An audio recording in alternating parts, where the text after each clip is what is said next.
Final Fantasy VII.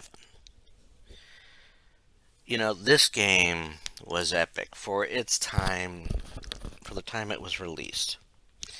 Now, it was released in 1997, and it was initially going to be like a PS1 game. Now, this was because just as they were starting development, they were not too thrilled that Nintendo was going to continue using cartridges. And so, Nintendo is sort of after what was becoming a bit of a tumultuous relationship between the two companies. Square split from Nintendo. Square stopped dealing with Nintendo for the Final Fantasy series and probably most of their games, and switched to working with Sony and the PlayStation. This also allowed them another caveat. They could port it to computers, which would basically increase their market, or increase its marketability. Hence, it was ported to PC, working with Eidos software. We all know them for, they were the ones that campaigned the Tomb Raider series. In fact, I think some of the original boxes for Final Fantasy VII might have been in the same style that they used for the Tomb Raider game boxes. I think. I'd have to look it up. And this is also the first Final Fantasy game to get released to the European nation and Africa, and outside of the Americas and Japan. So this was definitely a big deal. They also they had also decided not to renumber this one, which was a genius move, I think, on their part. So the world, America got Final Fantasy VII, and they're like, wait, last one we got was Final Fantasy III. They basically corrected their numbering scheme, because 3 Final Fantasies prior to this one never made it to American shores, never even made it out of Japan. In fact, this sort of helped add to the want to get these games, and led to some retooling for the prior games to be released on PlayStation and other systems. In fact, by the time Nintendo had gotten to a more portable market and started also using CD technology for their games, pretty much every Final Fantasy game, save one, was now available to the masses. The only one not available, unless you had ROMs that were hacked or something like that, was the third game. But we could talk about that one another time. This was the first 3D Final Fantasy. I mean, your battles were in 3D. The world map was basically in 3D. Your characters were 3D. I mean, the only thing that wasn't overly 3D was basically your dungeons, the towns, but they worked the technology very well. In fact, using the CD system, it also allowed them to work a lot of things in that they worked how they worked in random encounters. They made sure you didn't know that the game was loading a random encounter.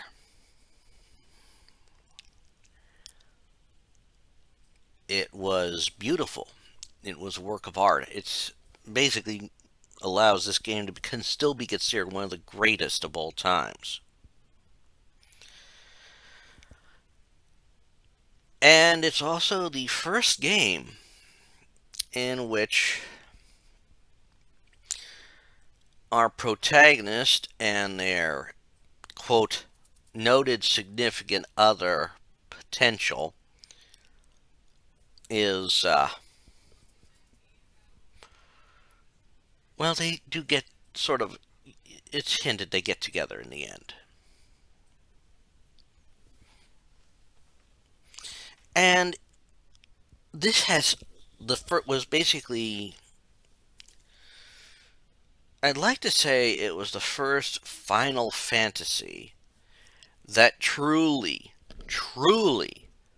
spawned a greater storyline. And if you look at some other things like that were Final Fantasy related, you could see a lot of inspiration going through the going from this one into other things. But what's the story? When you start the game, you are an ex-soldier going on a bombing mission with the group known as Avalanche. They are eco-terrorists, so to speak. Your main adversary, well, main adversarial group for the initial part of the game is the Shinra Corporation, which has been harvesting energy from the planet, completely oblivious to what they are actually doing. They're like, greed is good. We are powering the company, the world. We have the military. Everybody relies on us. We are everything. And of course, Avalanche knows that this is hurting the planet, so they are trying to stop them or slow them down. Maybe they'll see sense. And the bombing mission basically goes out without a hitch. But in this first bombing mission, you are introduced to two of your main playable characters, Cloud Strife and Barrett Wallace.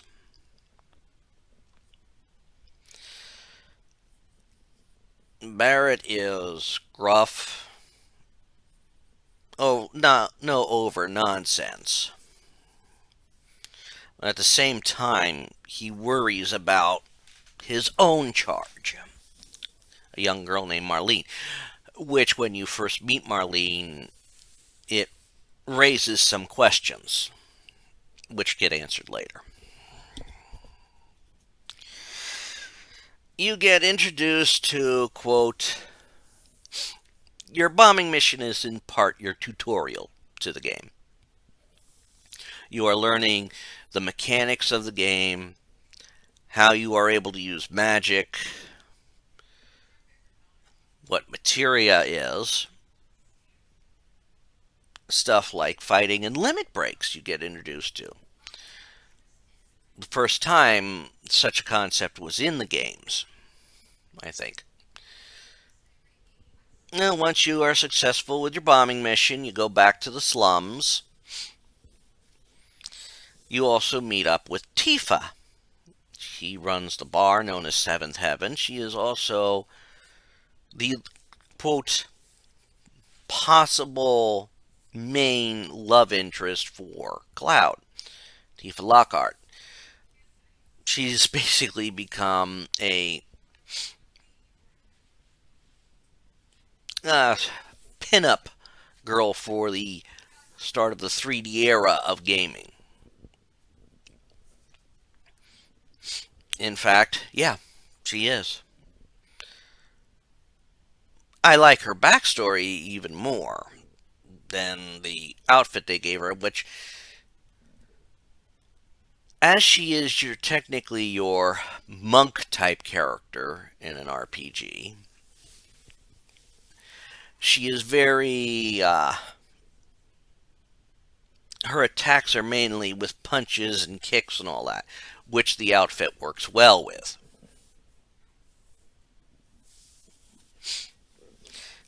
So, basically, you talk with Tifa a bit, have a little bit of a reminiscent moment, but things go south, so to speak. Well, not really south. There's some things that you may think aren't off, but there is some offness to it. I don't can't fully go into that. So you then go on another bombing mission. Unfortunately, as you're heading up, your ID quote fails because they updated the system. This, of course, causes some, internal strife for some of the secondary characters. But you escape the train, and then make your way to the next reactor to quote bomb it. During your escape, you get cut off from the rest of the team, and you end up down in another section slums where you actually come across a young lady you met earlier. She was initially known just as the Flower Girl. Of course, there's more to her than that because she is also featured in the opening sequence. Her name is Eris Gainsbourg. Or Gainsborough. And there's more to her as you discover. As the game progresses, she is, quote, the last remaining of the Cetra, who were those who came before. You end up basically crashing into the church she is in, where the flowers grow. You also sort of get encountered by the Turks, which means you must now, quote, save Eris from the Turks and get away from them. Which is tricky, but you are in the end successful. You get away, get to the next town, and you hear that there may be information of something going on in the Sector 6 slums. The depraved crime boss, Don Corino, knows something. So as you head there, stopping at a playground, and Eris reminisces a little bit, growing up in the area. Well, you see a wagon leave from, quote, Sector 7 to Sector 6, and on it is Tifa. This can't be good. And so you go into the Wall Market area, and you have to sneak your way in. Now, Don Carino does not want to let any guys in. He's looking for a girl for a good time. Which involves the cross-dressing mission in this game.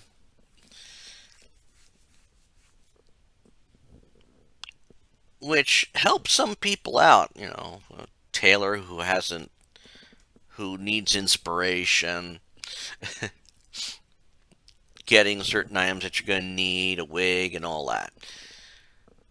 Some of the items are not necessary, but to get the full experience, it is best to get them.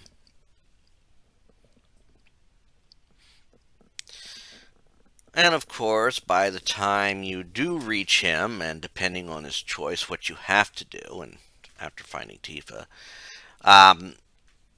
you face the...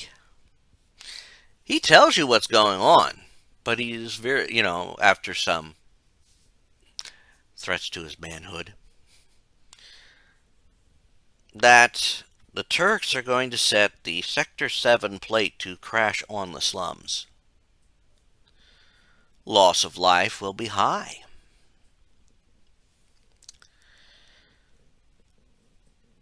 But he tells you this because he doesn't think you're going to survive. As he dumps you into the sewers, you work your way out of the sewers after finding some bosses. Get to the pillar just as the bombing is about to happen. Get to the top, and after a battle, you find out that Eris has tried to cease things by offering herself up. This is unsuccessful. It just leads to her being captured by Shinra and the sector being destroyed. Of course, Shinra's going to blame Avalanche on it. Or blame Avalanche for it, and then they move on. So now you and your team, which is at this point Barrett and Tifa, go to rescue Eris. By climbing up a wire from the plate above to get out and raid the company. This also leads to another moment where you have to do some things. You have to make a choice of how you're going to enter. Entering one way gives you access to stuff to do something later on in the game, or benefit in some way. But you work your way up through a bit of fighting, some puzzles, stealth puzzles, solving a code, and eventually you get up to the top, or close to it, before you're caught by the Turks. To which the whole team is imprisoned. And it should also be noted that at this time, we have a new player in the game, that being Red 13. See, as you get to where Eris is being held and your resident mad scientist deciding to do a cross test of some sort, you meet Red 13, whose real name is Nanaki. And he is a little bit, well, he didn't want to hurt Eris. But he pretended just so her friends could help her, defeat things and get things out of there. Of course, they're all caught, brought to President of Shinra. Of course, when he realizes what Eris is, it means now he can move forward with, well, you find out he's going to move forward with finding the Promised Land. Of course, while they're all imprisoned, this is when our real main antagonist appears, Sephiroth. He has broken into the facility. He has killed the president. He has rescued his supposed mother, Genova. Cloud obviously knows all the markings, but at the time, just as they are getting ready to, try and figure out what to do next, President Shinra's son, Rufus, appears to take over. And we have a battle with him. Meanwhile, the rest of the team moves to head down and escape, where they have to do their own battle.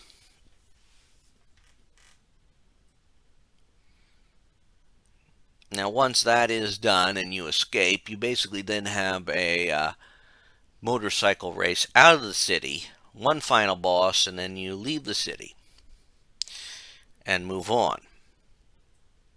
Move to the nearby town of Calm, and we learn the truth of Sephiroth and Cloud.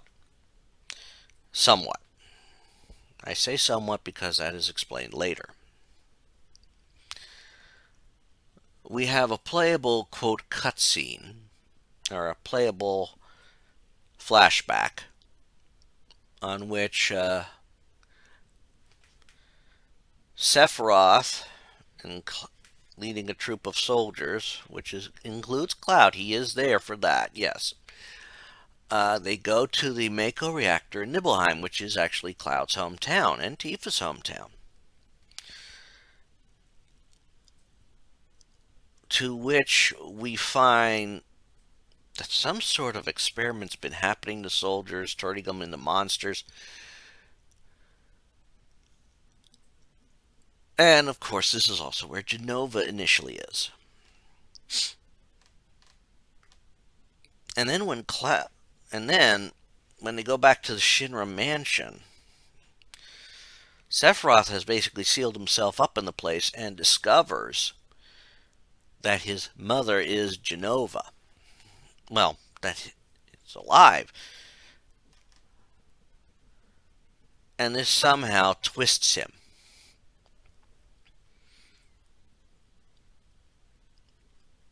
And he apparently disappears after this day.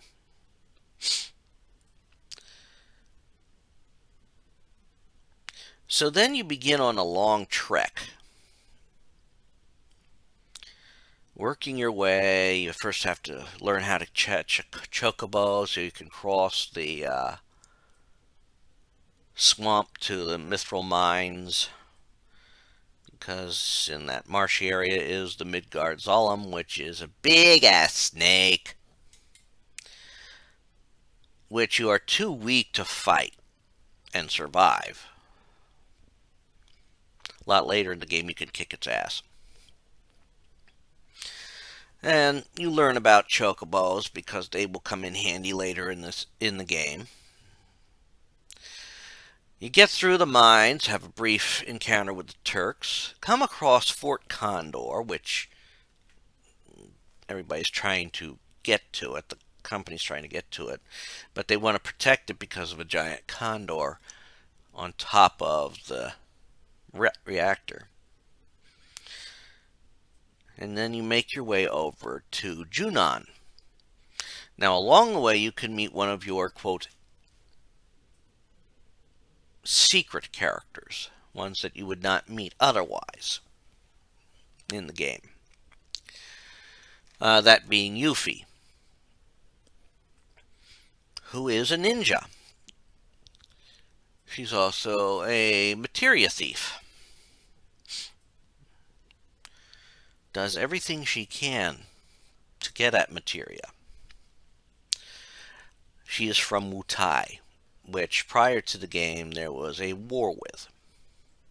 This is explained in part in Crisis Core, which is set before this one and came out after this game came out, obviously. But that's neither here nor there.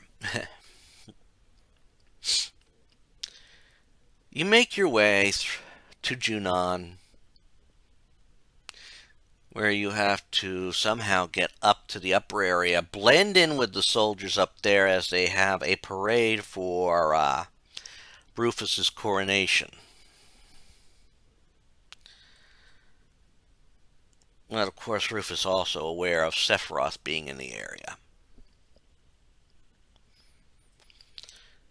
Well, as things play out and you get through all that, which involves to get up there, you have to help a little girl, give her CPR, then time a dolphin, ride a dolphin and jump up to the upper levels, while everybody else finds another way up. Don't ask. I still don't know how they did, but they're all now disguised and hiding aboard the ship.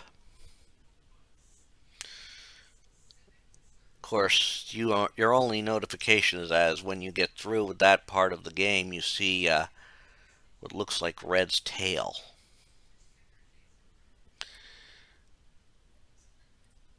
Rufus takes a helicopter over the sea, however. Well, you have to go by craft. It's during this part in which you have your first encounter with Jenova. and an encounter with Sephiroth, but you don't fight him there.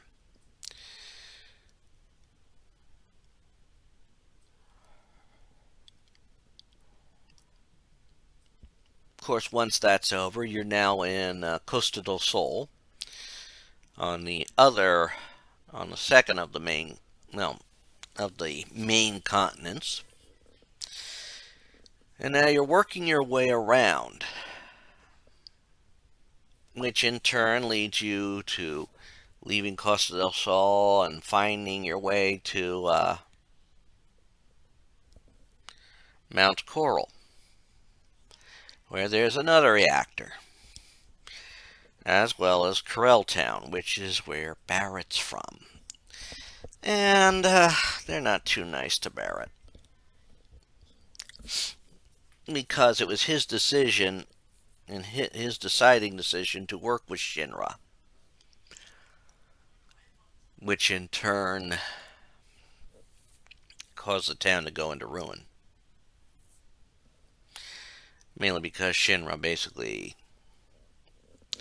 did the usual Shinra thing and turned on him, so to speak.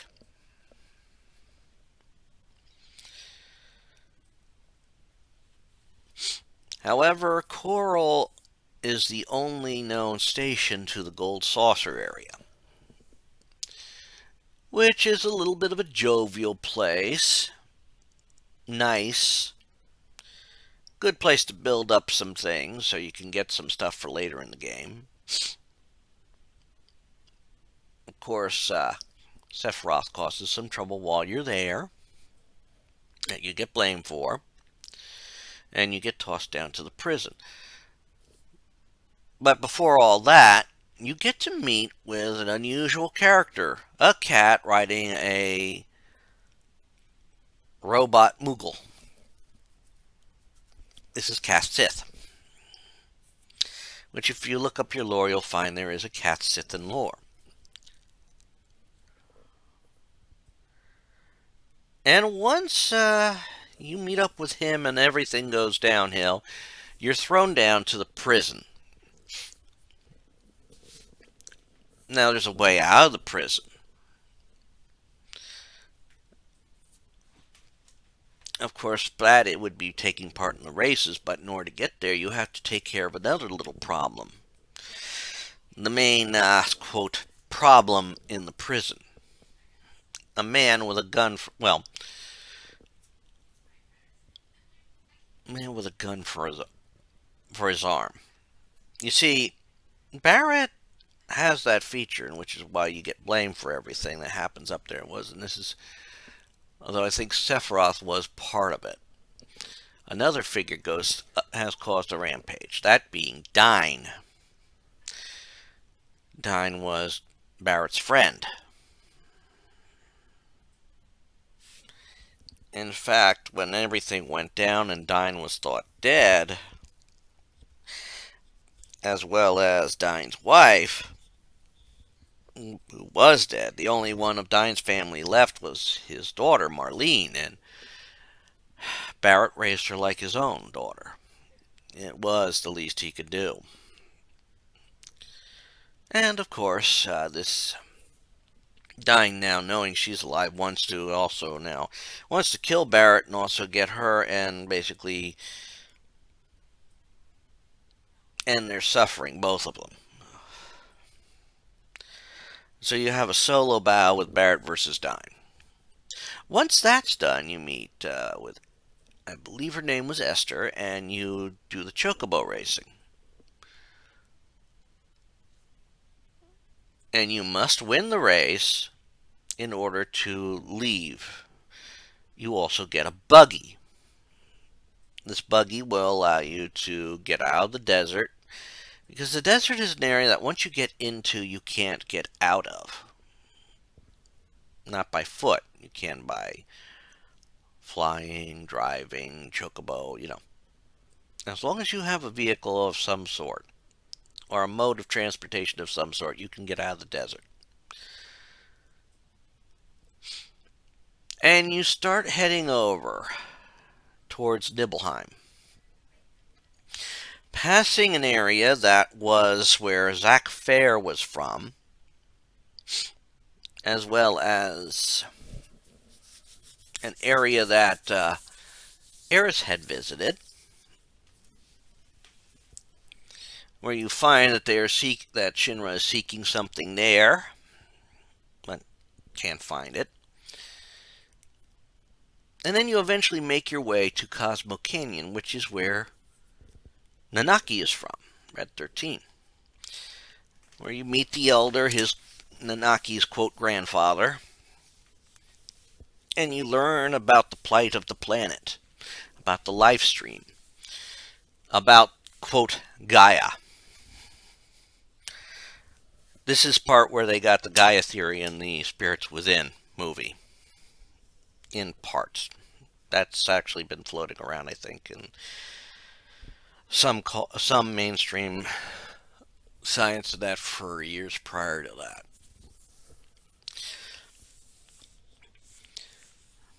But then things are going dangerously bad in an area known as the GI Cave. The Gi Cave, I should say. The Gi were forces that attacked Cosmo Canyon and were fended off by a lone warrior. To an extent, it killed him. This was Nanaki's father, who he thought had been a coward.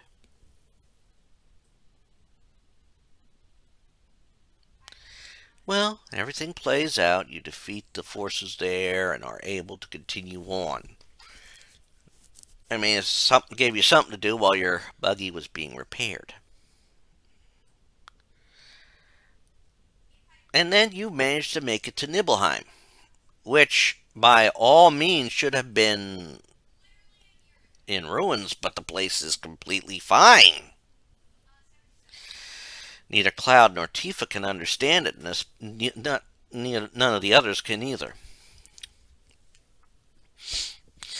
So you check out the mansion and eventually meet somebody who is hidden in the mansion if you do everything right.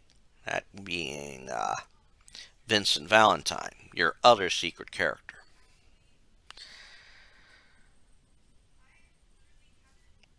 Finding the lab and information. You move on to Mount Nibble, the Nibble reactor, fight the baddies there, and then move on to your next location, which is Rocket Town. Rocket Town is basically, it is where everything slowly comes to a head on, and you get the last member of your team, which is your spacefarer, sort of rough around the edges captain, but inwardly a nice guy, Sid Highwind. And yes, that's also the name of the big flying vessel in the game.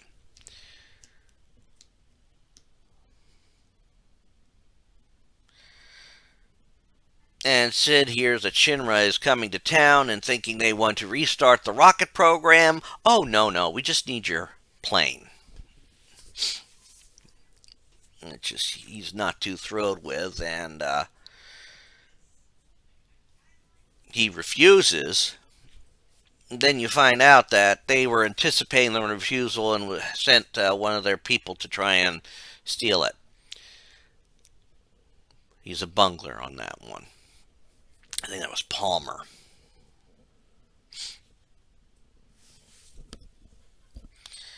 And of course, because they're trying to steal it, Sid joins your team, and you basically rescue the tiny Bronco, which now allows you some travel on the sea.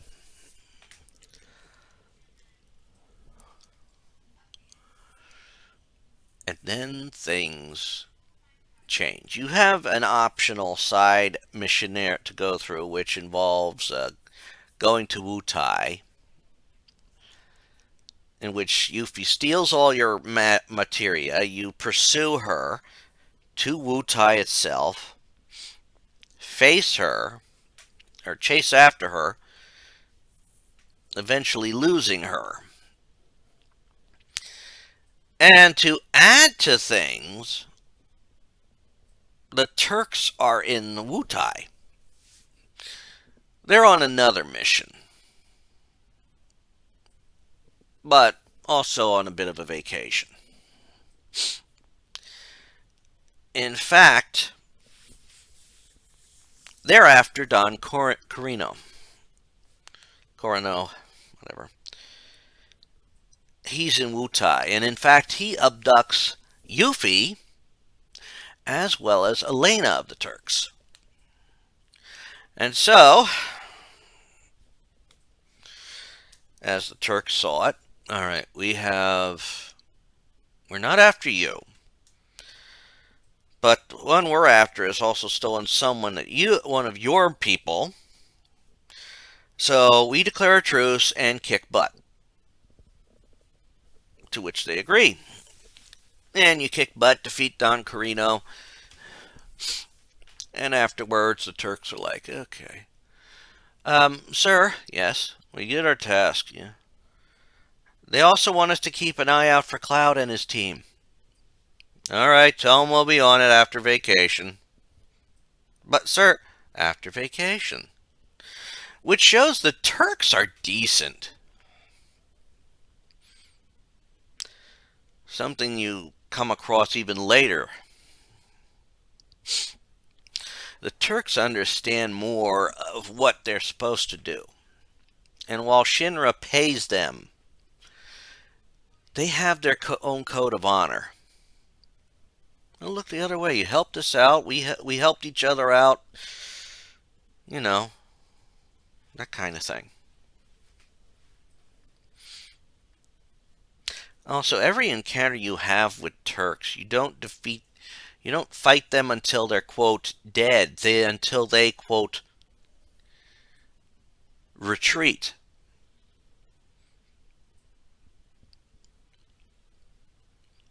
Of course, once that's all over, you have Yuffie back on your team. You can get some stuff in Wutai. And then you move on, and you are trying to find now the Temple of the Ancients. This is not easy. The Temple of the Ancients is hidden, supposedly. You can actually see it. But to get in, you need the keystone. And the keystone is back at the Golden Saucer. So you have to go back there, and then you find out, once you get the keystone, well, Kath Sith apparently betrays you. This is discovered after you have a date. And Cloud can potentially take one of 4 people on the date. Cloud could take either Tifa, Eris, Yuffie, or even Barrett. Don't ask how that, I just know I've read it. But it depends on your interactions with the characters later, as the game progresses. So you make your way there, and after the date, you see that Kath is absconding with the keystone, and he gives it to Shinra. This is when you sort of learn the truth, somewhat of the truth about Kath Sith. The cat is a mechanical robot itself, being operated by one of Shinra's people, Reeves, who is actually more decent and more caring than any of most of the other people.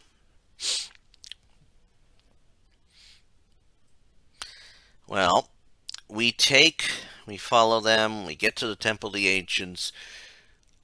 We find that Sung of the Turks has, figured out how to use it. Also gets attacked by Sephiroth. It is unclear on whether he is, quote, dead or not. He does get apparently rescued. But he does urge Cloud and his group to stop Sephiroth. It's also that we learn about the black materia as well as the white materia. The black materia is the ultimate destructive spell. White materia is its opposite. The black materia has been craftily hidden. It is the actual, quote, temple of the ancients, which would explain why the damn place looks so convolutedly complicated on the inside. So as you fight your way through this convoluted complication, you must eventually get to it, in which it is revealed that, well, you have to, in order for the black materia to be claimed, this this complex puzzle must be solved inside the temple, which will in turn shrink the temple, thus killing whomever's stuck inside.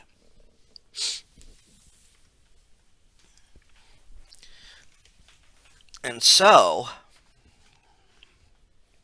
we begin a epic moment of such where Cassith sacrifices himself to solve this so they can at least get the black materia and keep it out of Sephiroth's hands.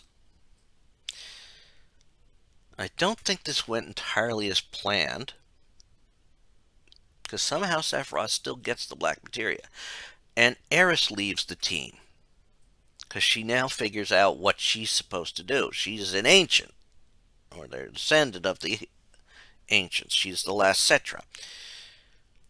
So she heads off to the ancient city, alone. So now you must pursue her. Also, you get Cassith 2.0 to join you. This is also the last you will have Aeris in the game. This is part of why she can level up her so easy and get her to her maximum limit break. Because this is the point where you lose her.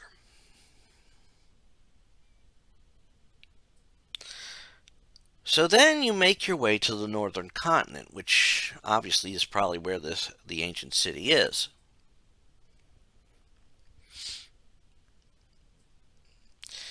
And you find your way, you get everything you need to find the ancient city, get in there. You make your way down to the depths of the ancient city, to the central part, where Aeris is. And then some weirdness happens with Cloud. It's like everything you want to do is seem to attack her while she is praying, which is in turn powering up Holy. Your friends stop you, and just at that time, Sephiroth comes down and kills Aeris. And it does not matter how prepared you are for this, even if you know it's coming, it still hurts like a gut punch. And then you fight Jenova again. Jenova you will encounter multiple times in this game. This is the second time, where she is known as Jenova Life.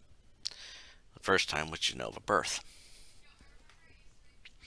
Once that is done, you move on the northern continent, heading for the northern crater.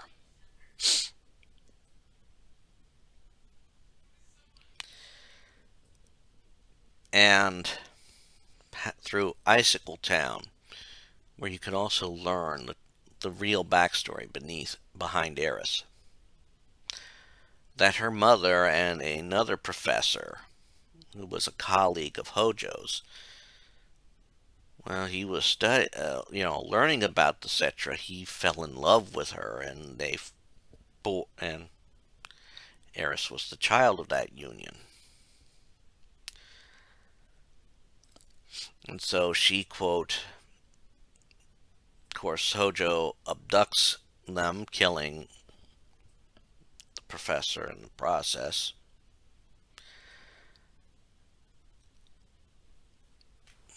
And so now you have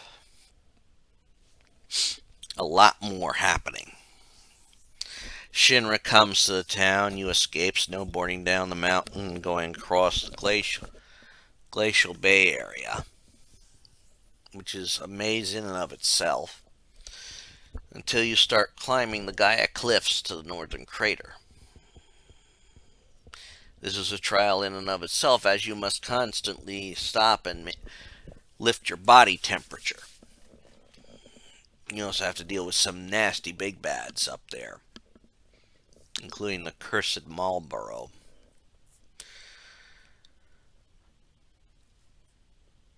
Of course, once you get through the cliffs, you start in on the northern crater. The, the Whirlwind Cliffs, it's called, where you make your way closer. Manage to keep Sephiroth from gaining the black materia, and then make your way into the crater, where also Shinra is waiting. Nobody knows what's going on. But then, thanks to Sephiroth's meddling, Red brings the black materia, and you are now dealing with the very scenario you didn't want to deal with. Sephiroth starts waking the planet, and Sephiroth starts summoning the meteor. The planet's own, quote, defenses, the weapons, are now unleashed.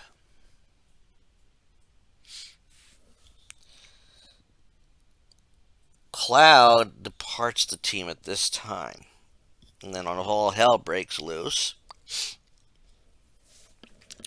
Well, Barrett and Tifa end up, quote, arrested. They're going to be executed. Well, someone has to be blamed for all this and put to death. Tifa is the first to be, quote, gassed, but of course, this is when everything starts turning around. The rest of the team has infiltrated, managed to help rescue Barrett, get him out of there. Where they also notice there's something missing from Junon. They are in Junon and there's something missing. Also, a weapon is attacking the town now. Tifa also manages to escape.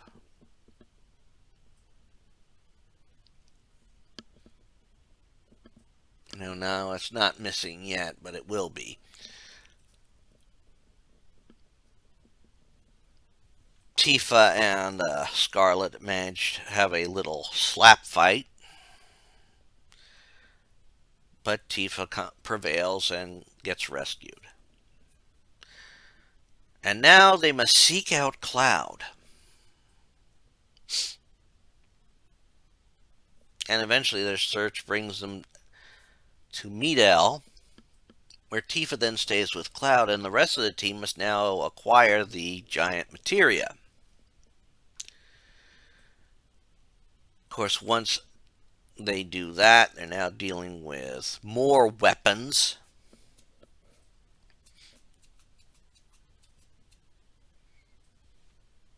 I mean, you've got the ultimate weapon flying around. They have to claim the materia. They have to stop a train from wrecking Coral and get that materia. They got to fight the Shinra off from from Fort Condor to prevent them from getting that materia.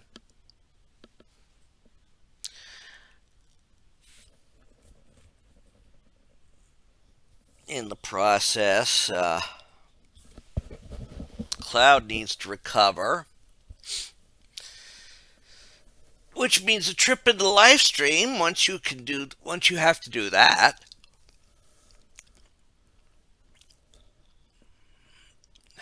you have to claim a materia from the underwater reactor, which means Going back to Junon, this is when you discover that their big cannon's gone, the Sister Ray. Where'd that go? Get down to the underwater part, get into the reactor itself, only to see that a sub has left with it. So now you have to pursue the sub and wreck the sub to get that.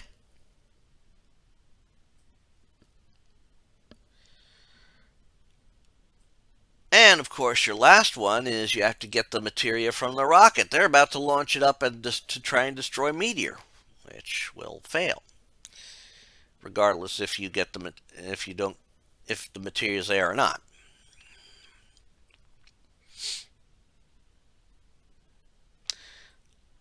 Then you definitely have to defeat the Ultima weapon, and you will then quote see as you approach Midgard, where the Sister Ray is. They're going to use it to blast that barrier in front of, protecting the northern crater. Well, but you also have to fight off another weapon, which you manage to do, and they use the Sister Ray to blast the blast diamond weapon. Probably because now Rufus is seeing that Avalanche really wasn't as bad as they were being portrayed to be. So now he must they got a mutual enemy in Sephiroth. Then Cloud and team basically raid the city.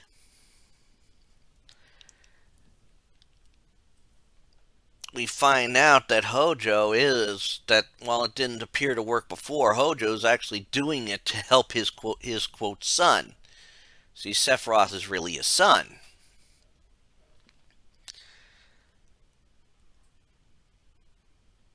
You have a fight, you get to the Sister Ray after fighting possibly the Turks one last time. Fighting through Scarlet and Laughing Boy's Proud Claude, which you obviously trounce. And then, lo and behold, you are successful in defeating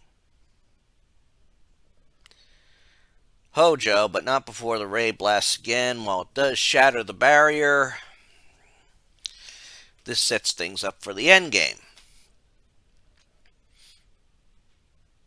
It's about this time that you can start doing some of the really optional things like raising a gold chocobo, which I recommend.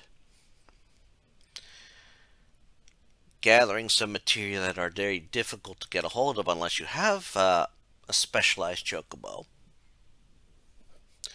Racing up a storm and everything. And by the time you get done,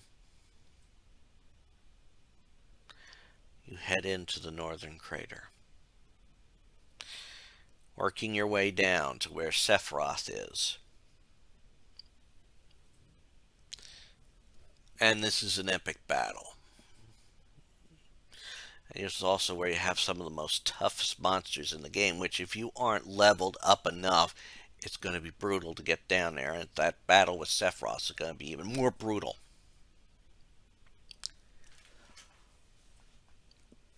Of course, just as you climb down into the crater, you will also run across your final.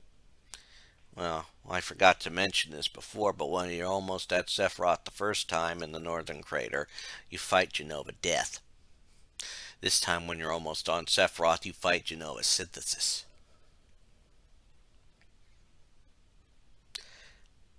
And that can be a bitch of a battle. But once you defeat her, you are now fighting Sephiroth. You start with what is called Bizarro Sephiroth. A 5-part monstrosity. and you have to work with your three teams to defeat him. You will have three teams. Your main team, which will go on to, I believe, should be the one to go on to the final battle,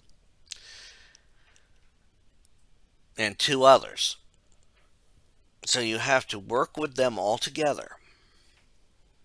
And once you defeat that Sephiroth, you go on to Safer Sephiroth, a multi winged creature with one black wing. This is also the one that has probably the second greatest summons in this game, Supernova. And while it is never distinctly named in any single Final Fantasy game out there, the planet is always Earth. Don't believe me. The supernova summons a object from outside the solar system to go through, destroying smaller planets on the way, and they're listed like Pluto, Jupiter. Strike the sun. Sun goes in the red giant, taking Mercury, Venus, and of course Earth with it in this summons before everything returns back to normal. This is a brutal attack.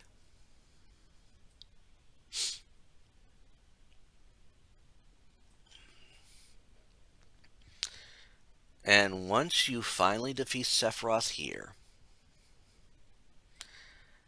we begin a long string of, quote, cutscenes. One of which involves a fight between Cloud and Sephiroth. And regardless if you got it or not, you will have Omni Slash to deliver the final blow to Sephiroth. And thus end the game.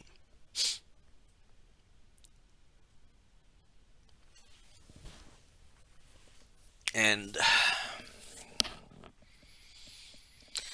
we do see Midgar get destroyed.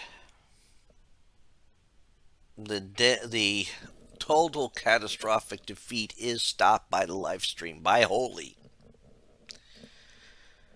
And after the credits roll, we see 500 years later, it looks like Red 13 is a very long-lived creature. He has offspring, and they are now looking over the ruins of Midgard covered in foliage.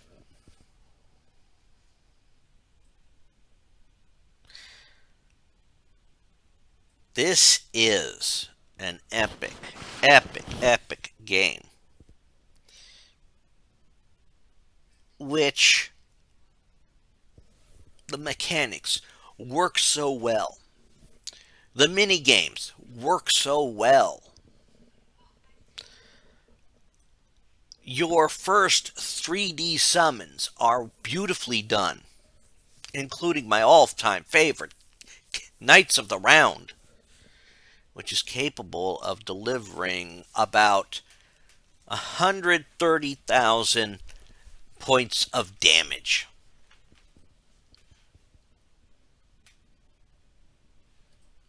That's a lot.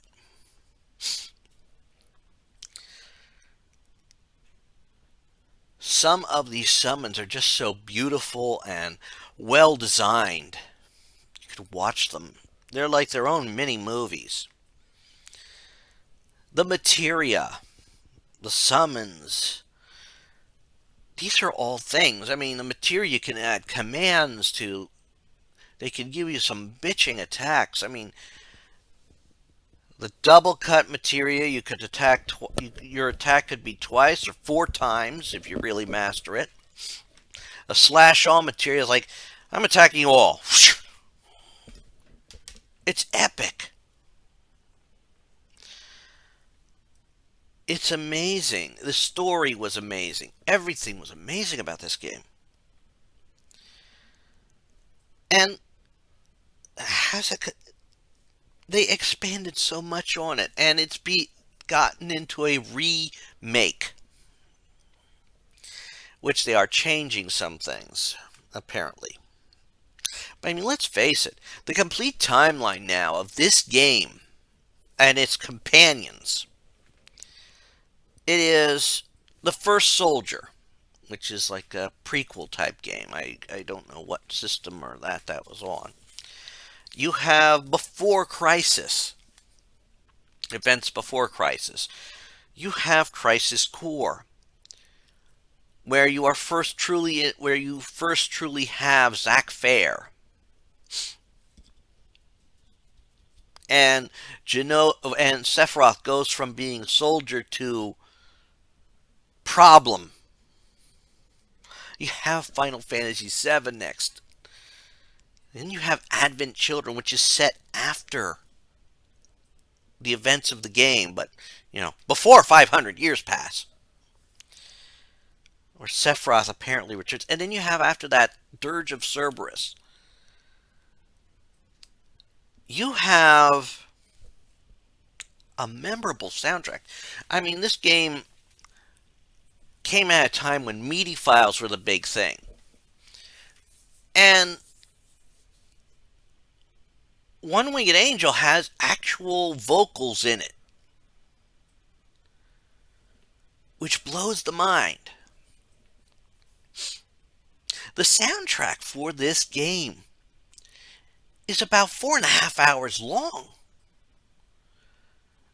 And there was a remake album done by OC Remix, Voices of the Livestream. This is beautiful music based and remixed from songs from the game.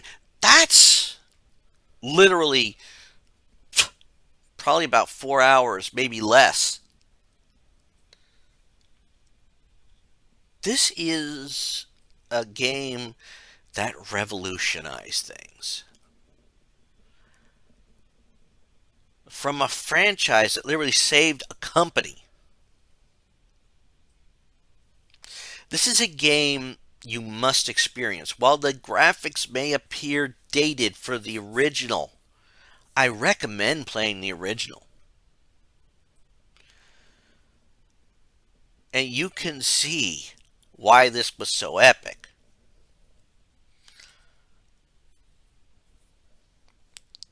And while the remake has a lot of updated graphics, they are changing the story a bit, which is why I recommend you play the original.